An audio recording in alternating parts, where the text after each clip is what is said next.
हाम्रो गाउँको घर हो, पहाडको घर। आज हामी वृक्षारोपण गर्न आइरहेका छौँ। उहाँ हुनुहुन्छ मेरो साडो भाइ। यता हेरौँ त, हेलो हाई गरौँ त। फेरि जे नि भन्छ। उहाँ हुन्छ साडो भाइ। अर्को एउटा भाइ आइपुग्छ चितवनतिरको। आज हामी खास हाम्रो पहाडमा बिरुवा रोपण गर्दैछौँ। यहाँ ठुलो ठुलो बोट एभोगाडोको पनि छ, अम्बाको पनि छ। एभोगाडो राम्रो फल्छ यो बोटमा। त्यसपछि हामीले वृक्षारोपण गरेका छौँ।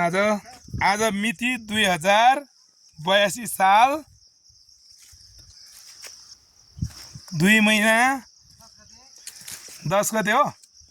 10 गते आज वृक्षारोपण गरेका छौँ। यो वृक्षारोपणबाट सबभन्दा पहिला आएको लाभ हाम्रो बिरुवा रोप्ने भाइलाई जान्छ।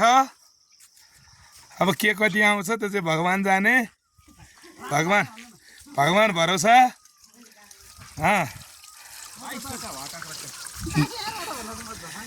अनि यस वृक्षारोपणबाट धेरै फल फल्यो भनेदेखि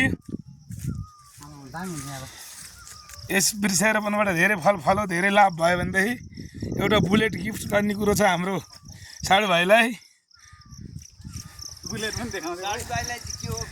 साडो दाइलाई त कार, बुढो मान्छेलाई अब जुन पाए त्यो बाइक दिएर हुँदैन। पहिला फल फल्नु पर्यो।